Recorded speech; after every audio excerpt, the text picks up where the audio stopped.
You are listening to News 18 Daily Digest.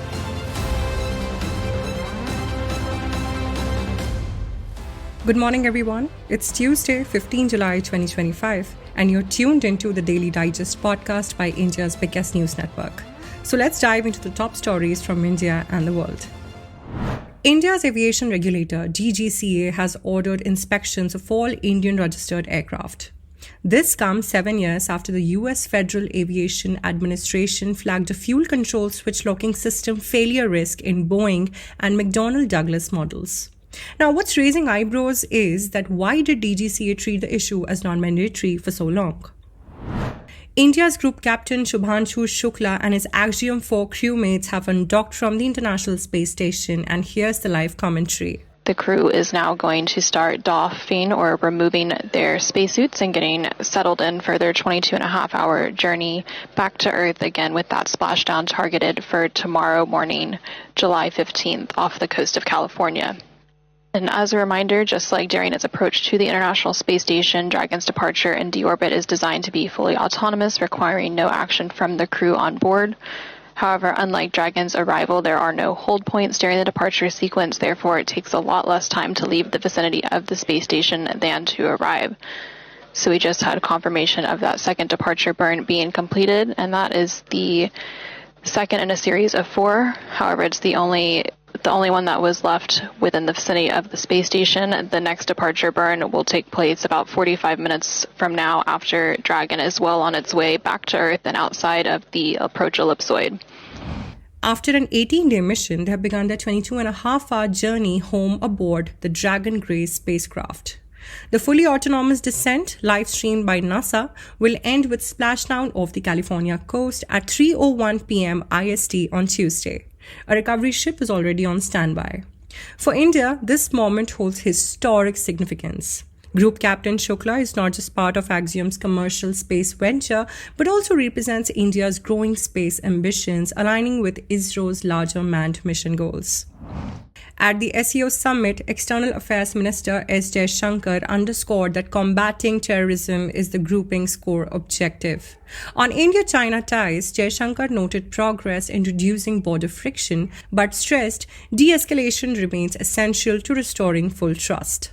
This year, we are marking the 75th year of the establishment of diplomatic relations between our two countries. We appreciate that the Kailash Mansarovar Yatra has also resumed after a gap of 5 years. I thank the Chinese side for their cooperation on this matter. Stable and constructive ties between India and China are not only to our benefit, but that of the world as well. This is best done by handling relations on the basis of mutual respect, mutual interest, and mutual sensitivity. We have also earlier agreed that differences should not become disputes, nor should competition ever become conflict. On this foundation, we can continue to develop our ties along a positive trajectory. The political heat over Bihar's special electoral roll revision continues. Asaduddin Owaisi has slammed the Election Commission, calling it, quote, NRC through the back door, unquote. He's demanded public clarity on how fake voters have suddenly been identified when past surveys found none. Public anger is growing in Telangana over ministers using helicopters for short trips. Cinematography Minister Komati Reddy Venkat Reddy flew just 40 km to Ramoji Film City, sparking criticism. Opposition voices say taxpayers' money is being wasted on VIP convenience. The BRS party's Mane Krishank even posted on X, sarcastically referring to Telangana's chief minister as a royal chief minister, saying helicopters were unavailable during recent flood rescues but were available for movie event travel. Tesla's first showroom in India opens today, that is July 15th in Mumbai. The EV major will unveil its Model 3, Model Y and Model X lineup alongside prices and booking dates. For India's EV sector, this is a major moment. Tesla's arrival is expected to push both competition and adoption of electric vehicles in the premium segment. In Odisha, President Droupadi Murmu visited AIIMS Bhubaneswar yesterday to meet the family of the 21-year-old B.Ed student who set herself ablaze outside her college principal's office. The incident has shocked the state. FM College principal Dilip Ghosh, now suspended, has been arrested by local police. Doctors say the victim's conditions remains extremely critical. AIIMS Superintendent Dr. Dilip Parida said dialysis had been completed, but there has been no significant improvement in her health status. And globally, all eyes are on Washington, D.C., where President Donald Trump is scheduled to host NATO Secretary General Mark Rutte. Trump has promised to make a major statement about Russia amid growing frustration with President Putin's unwillingness to end the war in Ukraine. Adding to the geopolitical stakes, a U.S. envoy has just arrived in Kyiv as Washington pledges new Patriot missile systems to Ukraine.